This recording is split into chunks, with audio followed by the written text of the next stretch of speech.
Особое внимание Британии, нашему традиционному врагу, так как против нее будет работать значительная часть Северного флота.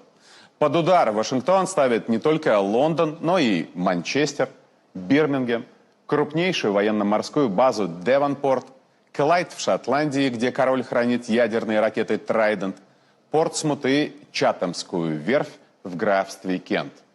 Британия в самом уязвимом положении. В принципе, достаточно 3 ракет, и эта цивилизация рухнет.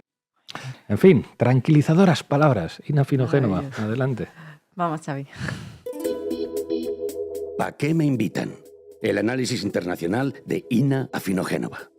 Bueno, antes de hacer conjeturas sobre qué va a pasar a partir de ahora, como este señor de la televisión rusa, bueno, si estamos a las puertas de una guerra nuclear o una tercera guerra mundial, si tenemos que ponernos a leer esos manuales de von der Leyen, repasemos un poco la cronología, porque a juzgar por algunas crónicas, salvo escasísimas excepciones, pareciera que el lanzamiento de este nuevo misil desde Rusia hacia Ucrania surgiera así de la nada, en el vacío, como consecuencia de la locura de todos los miembros de la cadena del mando ruso.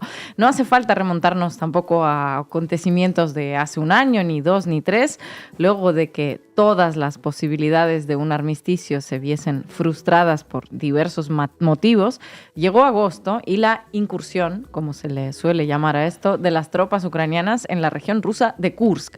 Una incursión celebrada en titulares de medios occidentales, incomprendida por una gran parte de analistas militares que se especializan en esta guerra y planeada aparentemente con el objetivo de mejorar las posiciones de Kiev de cara a unas eventuales negociaciones y para demostrar a los aliados occidentales que aún quedan fuerzas que triturar, solo que se necesitan más armas. En aquel entonces, parte de esa euforia mediática se basaba en que Rusia no va a hacer nada porque no tienen con qué responder. Se confió en que destinaría a sus tropas desde el frente principal, extendiendo la línea del frente para intentar expulsar a los ucranianos de sus territorios internacionalmente reconocidos, cosa pues que no sucedió. No sucedió. Después, retomando la cronología, también se empezó a denunciar el supuesto despliegue de miles de soldados norcoreanos en la región de Kursk para retomar esos territorios ocupados por los ucranianos. Algo que fue visto como un paso insólito y una subida de apuestas intolerable en la escalada militar.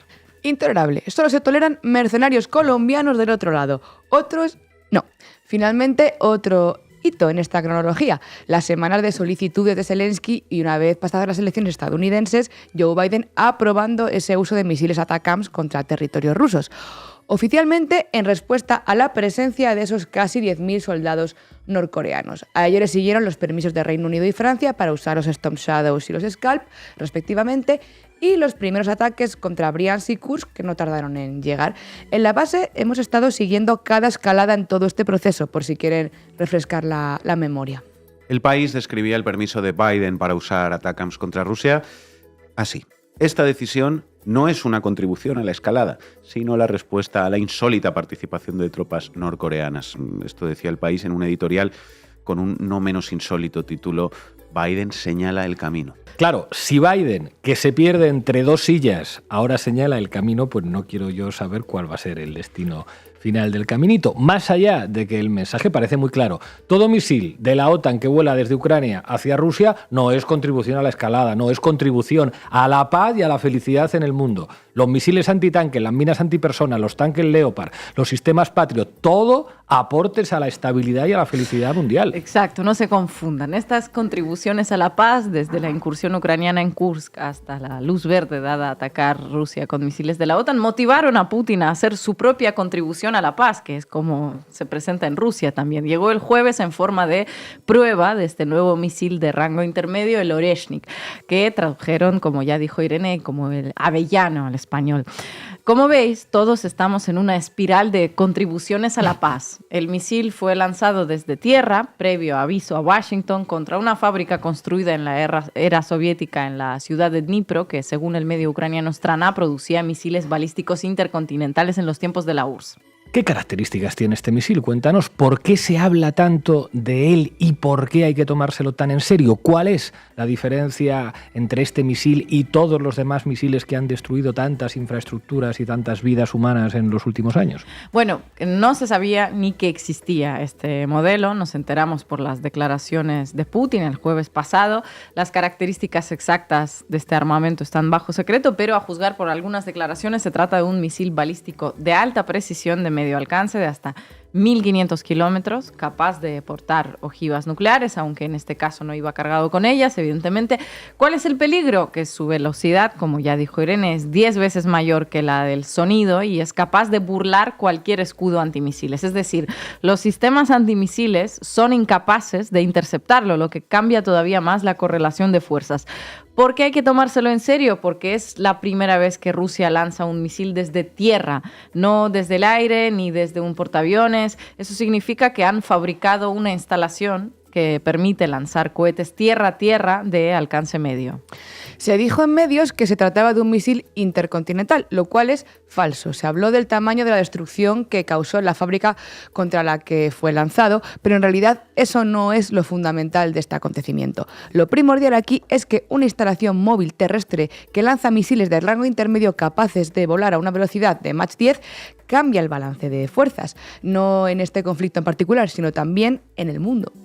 ¿Por qué esta contribución a la paz, parafraseando al El País, fue posible? Bueno, lo que parece es que es una clara advertencia desde Moscú de que entre no responder con nada a los ataques de Ucrania y la OTAN contra territorios rusos y pulsar el botón nuclear, hay todavía como unos cuantos escalones que pueden subirse, y este escalón apareció gracias a nadie más ni nadie menos que Donald Trump. ¿Pero qué narices tiene que ver Donald Trump en todo esto que supuestamente no iba a terminar Donald Trump con la guerra en 24 horas? Bueno, Donald Trump, además de ser la persona que en su primer mandato aprobó los primeros envíos de misiles Javelin a Ucrania, fue el que inició el paulatino desmantelamiento de la estructura de seguridad europea. Este tipo de misiles de rango intermedio estaban prohibidos en el marco del Tratado INF, Tratado sobre Fuerzas Nucleares de Rango Intermedio, que firmaron en 1987 Mikhail Gorbachev y Ronald Reagan.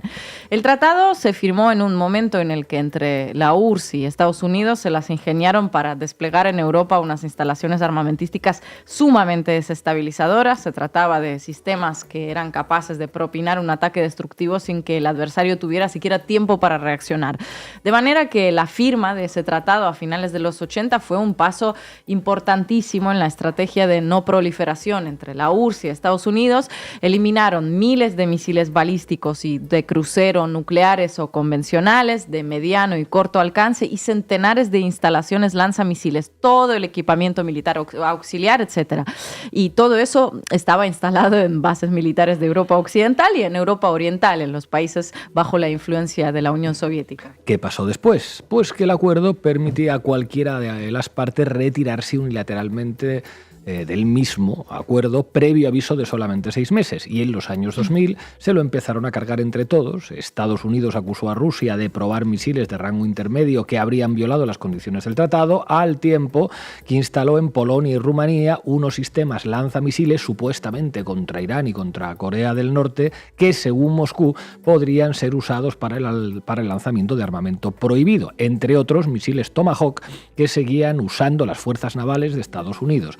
Entre cruces de acusaciones y amenazas se llegó al año 2019, en el que Donald Trump anunció la retirada definitiva de Estados Unidos del tratado, otra gran contribución que afianzó la paz en Europa y en el mundo claramente. Así es, eso es lo que pinta Donald Trump en todo eso.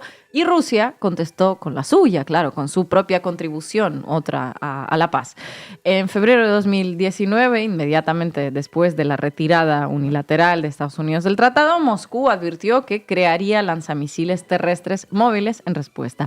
Desde entonces no trascendieron pruebas de nada, ni se filtró información sobre que estaban produciendo estos aparatos, algo inédito para los tiempos que corren.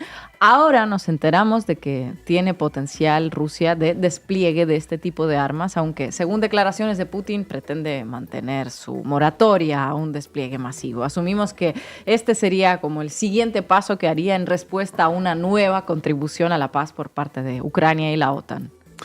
Este tipo de armamento, por cierto, lo tienen países como Irán, China, India, Pakistán o Corea del Norte. Estados Unidos está desarrollando el sistema hipersónico Dark Eagle, algo que al parecer empezó a hacer una vez se retiró del tratado INF.